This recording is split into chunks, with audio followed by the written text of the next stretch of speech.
दोस्तों आज के इस वीडियो में हम डिस्कस करने वाले हैं आपके BSc third year 5th semester botany के यूनिट सेकंड कार्बन ऑक्सीडेशन से जुड़ा हुआ एक important topic electron transport system. तो आज के इस वीडियो में हम जानेंगे कि इलेक्ट्रॉन ट्रांसपोर्ट सिस्टम होता क्या है, इसमें कौन कौन से स्टेप इन्वॉल्व होते हैं और कौन कौन से प्रोसेस हैं। इन सभी चीज़ों को हम डिटेल से डिस्कस करेंगे। तो आज का हमारा ये वीडियो आपके लिए बहुत ही इम्पॉर्टेंट होने वाला है, तो वीडियो को आप ध्यान से देखिएगा और पूरा देखिएगा। तो जैसा कि हम सभी जानते हैं कि एटीपी का निर्माण होता है एडिनोसिन डाइफॉस्फेट यानी कि एडीपी और इनऑर्गेनिक फास्फेट के मिलने से। और आपको बता दें कि इस प्रोसेस को हम एक और नाम से जानते हैं और उस प्रोसेस को हम कहते हैं ऑक्सीडेटिव फास्फोराइलेशन। तो आपको बता दें कि जो ऑक्सीडेटिव फास्फोराइलेशन होता है यह दो तरीके से होता है। एक तो होता है ईटीएस यानी कि इलेक्ट्रॉन ट्रांसपोर्ट सिस्टम के द्वारा और दूसरा है केमी ऑस्मोसिस के द्वारा। अब बात आती है कि ये पूरा प्रोसेस चलता कहाँ है, तो ये पूरा प्रोसेस चलता है माइटोकॉन्ड्रिया में। तो जैसा कि हम सभी जानते हैं कि माइटोकॉन्ड्रिया के पास दो मेम्ब्रेन होती है, एक होती है इनर मेम्ब्रेन और दूसरी होती है आउटर मेम्ब्रेन। जैसा कि हम सभी जानते हैं कि ईटीएस यानी कि इलेक्ट्रॉन ट्रांसपोर्ट सिस्टम के पहले चलता है ग्लाइकोलाइसिस और दूसरा चलता है क्रेब्स साइकिल। और जैसा कि आप सभी जानते हैं कि इन प्रोसेस के दौरान यानी कि ग्लाइकोलाइसिस और क्रेब्स साइकिल के दौरान कई सारे NADH और FADH2 बनते हैं जो कि आगे चलकर इलेक्ट्रॉन ट्रांसपोर्ट सिस्टम में ATP का सिंथेसिस करते हैं। तो यहाँ पर आपको दो लाइन दिख रही होगी, ये दोनों लाइन आपको माइटोकॉन्ड्रिया की मेम्ब्रेन को दिखा रहे हैं। यह है इनर मेम्ब्रेन और ऊपर की तरफ है आउटर मेम्ब्रेन। तो जैसा कि हम सभी जानते हैं कि इनर मेम्ब्रेन के अंदर जो लिक्विड भरा होता है उसको बोलते हैं मैट्रिक्स और दोनों मेम्ब्रेन के बीच जो स्पेस होती है उसको हम कहते हैं इंटर मेम्ब्रेन स्पेस। तो उसी तरह यहाँ पर हम लिख सकते हैं मैट्रिक्स और ऊपर की ओर लिख सकते हैं इंटर मेम्ब्रेन स्पेस। तो सबसे पहले आपको बता दें कि ईटीसी में मेम्ब्रेन पर कुल 4 कॉम्प्लेक्स मौजूद होते हैं। Complex number 1, complex number 2, complex number 3 और कॉम्प्लेक्स नंबर 4। और इन कॉम्प्लेक्स का काम क्या होता है? इलेक्ट्रॉन का ट्रांसपोर्ट करना, इसीलिए इसे हम बोलते हैं इलेक्ट्रॉन ट्रांसपोर्ट सिस्टम। तो आइए देखते हैं कि किस प्रकार से इलेक्ट्रॉन ट्रांसपोर्ट सिस्टम चलता है और एक एक करके हम इन्हें जूम करके समझेंगे। तो सबसे पहले हम बात करते हैं कॉम्प्लेक्स नंबर 1 की। तो कॉम्प्लेक्स नंबर 1 मौजूद कहाँ होता है? ये मौजूद होता है माइटोकॉन्ड्रिया के इनर मेम्ब्रेन में। आप इसको याद रखिएगा। तो एक तरफ इसके क्या मौजूद होगा? इंटर मेम्ब्रेनर स्पेस होगा और दूसरी तरफ होगा मैट्रिक्स। आपको बता दें कि कॉम्प्लेक्स नंबर 1 का एक नाम भी है जिसे हम बोलते हैं NADH डिहाइड्रोजिनेज, यानी कि कॉम्प्लेक्स फर्स्ट को हम NADH डिहाइड्रोजिनेज भी कहते हैं। तो इसे डिहाइड्रोजिनेज क्यों कहा जाता है? क्योंकि ये NADH से हाइड्रोजन को हटा देता है। इसको और एक नाम से जाना जाता है, इसे यूबीक्विनोन रिडक्टेज के नाम से जानते हैं।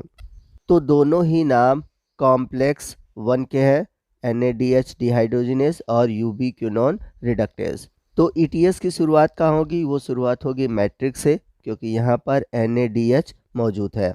तो होता क्या है कि NADH को कन्वर्ट कर दिया जाता है NAD में, और इसे कन्वर्ट करता कौन है? NADH dehydrogenase. तो यहाँ पर जब NADH से NAD बनता है तो यहाँ पर 2 इलेक्ट्रॉन भी रिलीज होते हैं। तो ये जो 2 इलेक्ट्रॉन रिलीज होते हैं ये जाते हैं किसके पास? FMN यानी कि फ्लेवो मोनोन्यूक्लियोटाइड के पास। अब जो ये FMN है ये अपने पास इलेक्ट्रॉन नहीं रखता, इसको आगे की ओर ट्रांसफ़र करता है। किसको ट्रांसफ़र करता है?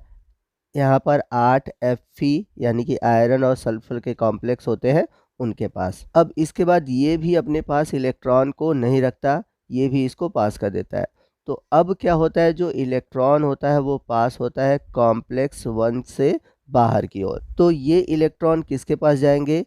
जाएंगे यूबीक्विनोन। तो यूबीक्विनोन क्या करता है कि यहाँ पर इलेक्ट्रॉन तो लेता ही लेता है, उसके साथ मैट्रिक्स में जो H है यानी कि जो हाइड्रोजन है जो कि NADH से मिला है उसको भी लेता है। तो यहाँ पर इसने क्या किया कि मैट्रिक्स से इसने 2 प्रोटॉन भी लिए, ठीक है, और 2 इलेक्ट्रॉन भी लिए। तो इस तरह से यहाँ पर जो यूबीक्विनोन है ये रिड्यूस हो गया। और कोई मॉलिक्यूल रिड्यूस कब होता है? जब वो प्रोटॉन लेता है और इलेक्ट्रॉन लेता है। इसलिए यहाँ पर आपने देखा कि कॉम्प्लेक्स फर्स्ट को हम यूबिक्विनोन रिडक्टेज भी कहते हैं।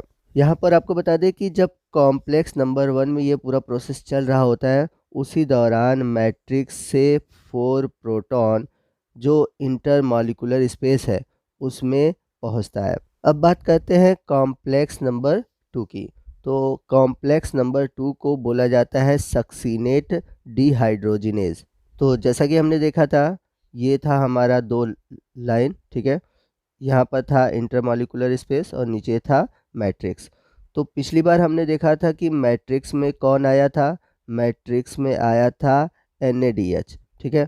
इस बार कौन आएगा, इस बार आएगा FADH2। लेकिन यहाँ का जो प्रोसेस है वो थोड़ा सा अलग है। आपने क्रेब्स साइकिल में पढ़ा होगा कि जो सक्सीनेट है, ठीक है, सक्सीनेट से बनता है फ्यूमिरेज, और यहाँ पर कौन सा एंजाइम यूज़ होता है, सक्सीनेट डिहाइड्रोजिनेज। तो जब सक्सीनेट से फ्यूमिरेट बनता है तो इस दौरान इस प्रक्रिया में FAD से FADH2 बनता है। तो ये जो FADH2 बना है क्रेब्स साइकिल में, अब ये जाता है कॉम्प्लेक्स नंबर 2 के पास और ये बना देता है FADH2 से FAD में कन्वर्ट कर दिया जाएगा और हाइड्रोजन रिलीज हो जाएगा। तो कॉम्प्लेक्स 2 को हम सक्सीनेट डिहाइड्रोजिनेज इसलिए कहते हैं क्योंकि जो सक्सीनेट है, सक्सीनेट से इलेक्ट्रॉन निकलता है। तो सक्सीनेट से इलेक्ट्रॉन गया FAD के पास और FAD बदल गया FADH2 में, और यहाँ फिर से FADH2 से इलेक्ट्रॉन छीन लिए जाते हैं। तो यहाँ पर एक्चुअल में इलेक्ट्रॉन दिया किसने, सक्सीनेट है। तो यहाँ पर जब फिर से FADH2 से इलेक्ट्रॉन निकलता है और FAD बनता है, तो ये इलेक्ट्रॉन किसके द्वारा लिए जाते हैं, ये इलेक्ट्रॉन जो 2 है वो लिए जाते हैं FES के द्वारा। अब ये FES क्या करेगा, ये फिर से अपने पास इलेक्ट्रॉन नहीं रखेगा और किसको दे देगा, यूबिक्विनोन को। अब क्विनोन क्या करेगा, फिर से प्रोटॉन ले लेगा, और ये प्रोटॉन कहाँ से लेगा, मैट्रिक्स से।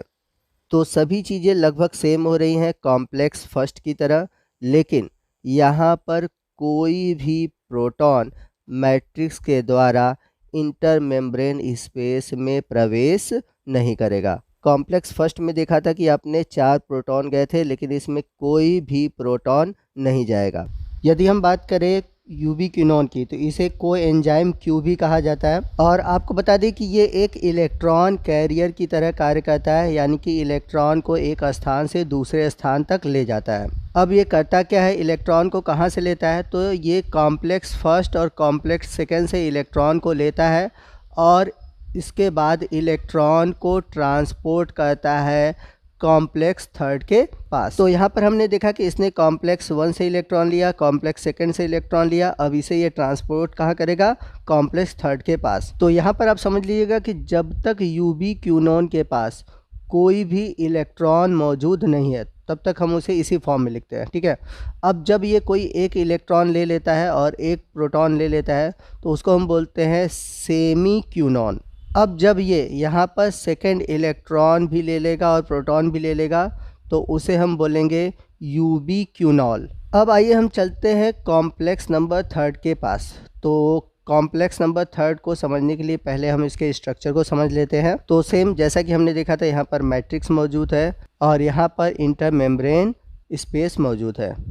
तो कॉम्प्लेक्स 3 के पास बहुत सारे जो स्ट्रक्चर है वो मौजूद होते हैं। सबसे पहला है साइटोक्रोम बी, इसके बाद है रिस्की सेंटर। तो ये जो रिस्की सेंटर है इसके पास आयरन और सल्फ़र मौजूद होता है। तो इसके पास 2 आयरन और 2 सल्फ़र का क्लस्टर मौजूद होता है। इसके अलावा इसके पास यहाँ पर साइटोक्रोम C1 मौजूद होता है, और इसके अलावा बाहर की ओर जो इंटरमॉलिक्यूलर स्पेस है वहाँ पर साइटोक्रोम C मौजूद होता है। तो साइटोक्रोम C जो है ये भी एक इलेक्ट्रॉन कैरियर है यूबिक्विनोन की तरह। यहाँ पर आपको एक चीज़ याद रखना होगा कि जो साइटोक्रोम C है इसका जो पोजीशन है वह है तो इनर मेम्ब्रेन की ओर, लेकिन इनर मेम्ब्रेन का जो लोकेशन है, इनर मेम्ब्रेन स्पेस, उसकी तरफ मौजूद है। यहाँ पर आपको बता दें कि जो कॉम्प्लेक्स 3 है इसे हम साइटोक्रोम रिडक्टेज के नाम से भी जानते हैं। तो नाम से ही क्लियर है कि ये इलेक्ट्रॉन लेगा या फिर प्रोटॉन लेगा और रिड्यूस होगा। इसके अलावा हम इसको एक और नाम से जानते हैं, साइटोक्रोम BC1 कॉम्प्लेक्स। तो इसे ऐसा क्यों बुलाते हैं? क्योंकि इसके पास साइटोक्रोम C1 है और साइटोक्रोम B है।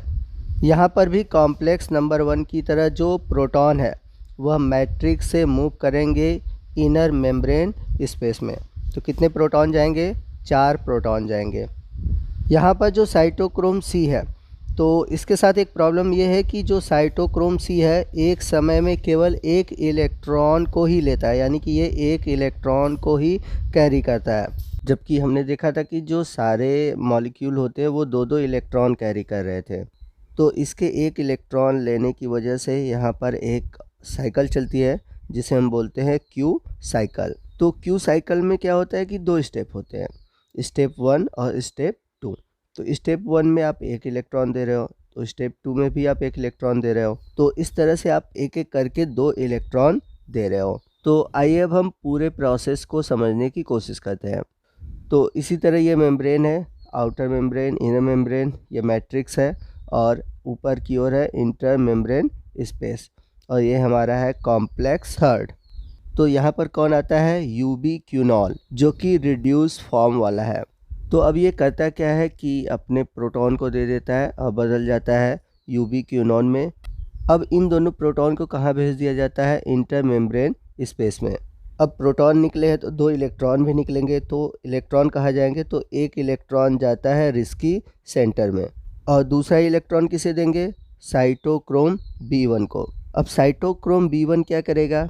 ये इलेक्ट्रॉन ट्रांसफ़र करेगा Q, यानी कि एक और क्यूनॉन होगा उसको दे देगा। और मैंने बताया था कि जब क्यूनॉन एक इलेक्ट्रॉन लेता है तो वो किस में बदल जाता है? सेमी क्यूनॉन में। तो यहाँ पर इसने एक इलेक्ट्रॉन ले लिया, तो यहाँ पर जो एक इलेक्ट्रॉन है रिस्की सेंटर के पास वो चला जाएगा साइटोक्रोम C1 के पास, और साइटोक्रोम C1 के पास से कहाँ चला जाएगा? साइटोक्रोम C के पास। तो यहाँ पर अभी तक हमने 2 इलेक्ट्रॉन लिए थे, एक इलेक्ट्रॉन गया था साइटोक्रोम C के पास और दूसरा गया था क्यूनोन के पास। अब यहाँ पर स्टेप नंबर 2 में क्या होगा? स्टेप नंबर 2 को हम अच्छे से समझेंगे। तो स्टेप नंबर 2 में यहाँ पर फिर से QS2 आएगा। अब ये क्या करेगा? फिर से एक इलेक्ट्रॉन रिस्की सेंटर को देगा और एक इलेक्ट्रॉन रिस्की सेंटर से लेकर जाएगा साइटोक्रोम C1 के पास, और साइटोक्रोम C1 से फिर से जाएगा साइटोक्रोम C के पास। तो यहाँ पर जो साइटोक्रोम C है ये दूसरा साइटोक्रोम C है, और यहाँ पर जो साइटोक्रोम था वह दूसरा साइटोक्रोम था। और इसके बाद जो दूसरा इलेक्ट्रॉन बचा था, जैसे कि उसमें हमने दिया था साइटोक्रोम B1 को, तो यहाँ पर भी साइटोक्रोम B1 को देंगे। अब ये इलेक्ट्रॉन देगा सेमी क्यूनॉन को, और मैंने पीछे भी बताया था कि जब सेमी क्यूनॉन एक इलेक्ट्रॉन लेता है तो वो बदल जाता है क्यूनॉल में, यानी कि QH2 में। जाहिर सी बात है इसके पास एक इलेक्ट्रॉन पहले ही से था और एक इलेक्ट्रॉन और ले लिया तो क्या बना दिया? क्यूनॉल। और इस तरह से ये जो साइकिल है ये रिसाइकल हो जाती है और इलेक्ट्रॉन को पहुंचाया जाता है। तो सेम वैसे ही यहाँ पर जो यूबिक्विनॉल है इससे 2 प्रोटॉन बाहर चले जाएंगे। कहाँ जाएंगे? इंटर मेम्ब्रेन स्पेस में। तो इस तरह से क्यू साइकिल चलती है और जो क्यूटॉन है वह इलेक्ट्रॉन को पास करता है साइटोक्रोम C के पास। अब साइटोक्रोम C क्या करेगा? इलेक्ट्रॉन को ले जाएगा कॉम्प्लेक्स 4 के पास। तो ये है कॉम्प्लेक्स नंबर 4। वैसे ही आपके ये साइड है मैट्रिक्स और बाहर की तरफ है इनर मेम्ब्रेन स्पेस। तो यदि हम बात करें कॉम्प्लेक्स 4 को, तो इसे एक और नाम से जाना जाता है साइटोक्रोम C ऑक्सीडेज। तो यहाँ पर इसका नाम इसलिए पड़ा है क्योंकि यहाँ पर साइटोक्रोम C से इलेक्ट्रॉन लिया जा रहा है। तो साइटोक्रोम C से इलेक्ट्रॉन लेकर उसका ऑक्सीडेशन किया जा रहा है। तो यहाँ पर कितने साइटोक्रोम C आएंगे? यहाँ पर टोटल 2 साइटोक्रोम C आएंगे। अब ये दोनों क्या करेंगे? 1 बाय 1 इलेक्ट्रॉन को पास करेंगे। अब ये इलेक्ट्रॉन कौन लेगा? कॉपर लेगा, ठीक है। अब कॉपर क्या करेगा? इलेक्ट्रॉन को ट्रांसफ़र कर देगा साइटोक्रोम A के पास। साइटोक्रोम A क्या करेगा? ये इलेक्ट्रॉन को पास कर देगा कॉपर B के पास। इसके बाद कॉपर B क्या करेगा? ये इलेक्ट्रॉन को पास कर देगा साइटोक्रोम A3 के पास। अब यहाँ पर क्या होगा कि जो साइटोक्रोम A3 है वह फाइनली इलेक्ट्रॉन को ट्रांसफ़र कर देगा हाफ ऑक्सीजन मॉलिक्यूल के पास, जिससे यहाँ पर क्या बना दिया जाएगा? H2O मॉलिक्यूल बना दिया जाएगा। तो यहाँ पर फाइनली ऑक्सीजन ने इलेक्ट्रॉन एक्सेप्ट किया है, इसलिए इसे हम बोलते हैं फाइनल इलेक्ट्रॉन एक्सेप्टर। और इस केस में भी क्या होगा कि 2 प्रोटॉन ट्रांसफ़र किए जाएंगे इनर मेम्ब्रेन स्पेस में। तो इस तरह से देखा कि इलेक्ट्रॉन ट्रांसपोर्ट सिस्टम में प्रोटॉन ग्रेडियंट बनते हैं, यानी कि जो इनर मेम्ब्रेन स्पेस है वह क्या करता है, प्रोटॉन को रख लेता है। तो यहाँ पर ये ढेर सारे प्रोटॉन को रखकर प्रोटॉन ग्रेडियंट बन गया है। और इस इलेक्ट्रॉन का यूज़ होता है केमी ऑस्मोसिस चलाने में, और इस वजह से यहाँ पर एटीपी की सिंथेसिस होती है। तो इस तरह से जैसे कि पीछे हमने देखा था, ये हमारा इनर मेम्ब्रेन स्पेस और ये यहाँ पर हमारा कॉम्प्लेक्स है, और ये है कॉम्प्लेक्स नंबर 5। इसके पास F0 होता है, और ये कहाँ मौजूद होता है, इनर मेम्ब्रेन में मौजूद होता है। और यहाँ पर उसी के साथ एक और स्ट्रक्चर होता है जिसे हम बोलते हैं F1, जो कि मैट्रिक्स में मौजूद होता है। तो ये जो कॉम्प्लेक्स नंबर 5 है, इसे हम एटीपी सिंथेस भी बोल सकते हैं। तो इसको एटीपी सिंथेस इसलिए कहते हैं क्योंकि ये एटीपी का सिंथेसिस करता है। अब यहाँ पर होगा क्या, ये बाहर से प्रोटॉन को भेजेगा यानी कि मैट्रिक्स में, और जब ये अंदर की ओर होंगे तो एडीपी को यूज़ करके बना दिया जाएगा एटीपी। इस तरह से यहाँ पर क्या कर दी जाएगी, एटीपी की सिंथेसिस कर दी जाएगी। तो यहाँ पर हम देख सकते हैं कि 4 प्रोटॉन लग रहे हैं एक एटीपी के सिंथेसिस के लिए। अगर हम बात करें कीमो ऑस्मोसिस की, तो ये ईटीएस के साथ कैसे मौजूद है, तो जाहिर सी बात है प्रोटॉन ग्रेडियंट के कारण, यानी कि प्रोटॉन ग्रेडियंट की मौजूदगी के कारण। अब आइए पूरे प्रोसेस को हम एक साथ जूम करके समझते हैं। तो यहाँ पर क्या था, हमारा सबसे पहला था कॉम्प्लेक्स नंबर फर्स्ट। तो कॉम्प्लेक्स फर्स्ट ने क्या किया था, 4 प्रोटॉन को बाहर पास किया था, और वहीं हमने क्या किया था कि NADS से बना दिया था NAD। और यहाँ पर क्या किया गया था कि यहाँ पर जो 2 इलेक्ट्रॉन थे वो किसके द्वारा लिए गए थे, यूबी क्यूनोन के द्वारा। अब इसके बाद यहाँ पर क्या आया था, कॉम्प्लेक्स नंबर 2 आया था।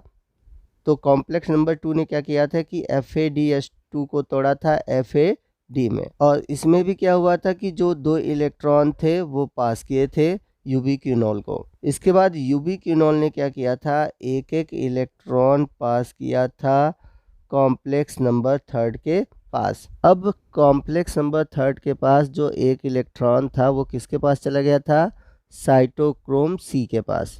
और इस केस में भी जो 4 प्रोटॉन थे वह मैट्रिक्स से गए थे इनर मेम्ब्रेन स्पेस में।